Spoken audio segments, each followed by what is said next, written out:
প্রিয় এইচএসসি শিক্ষার্থী বন্ধুরা, আসসালামু আলাইকুম।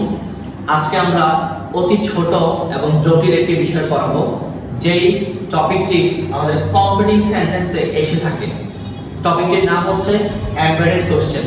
অনেক এইচএসসি শিক্ষার্থী আছে এই টপিকটির নামই জানে না, কিন্তু কম্পিটিং সেন্টেন্সে এরকম প্রশ্ন সলভ করে থাকে।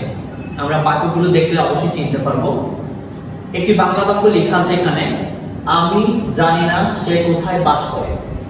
এই বাক্যটির ইংরেজি অনুবাদ I don't know where does he live. এটা হবে নাকি না?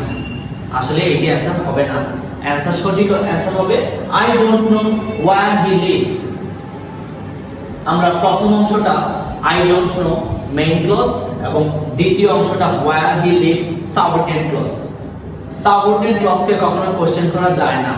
সাবঅর্ডিনেট ক্লজের স্ট্রাকচার হচ্ছে clause marker plus subject plus verb. এই জন্য আমরা ওয়্যার ডাজ হি লিভ লিখতে পারবো না, লিখতে হবে ওয়্যার হি লিভস। নিচে আরেকটি বাংলা বাক্য দেওয়া আছে, আমি জানি না তোমার নাম কি। এটির আনসার কি হবে আমাকে কমেন্টে জানাবেন। আমি অপশন দিয়ে দিচ্ছি। প্রথম অপশনটি I don't know what is your name, আর দ্বিতীয় অপশনটি I don't know what your name is.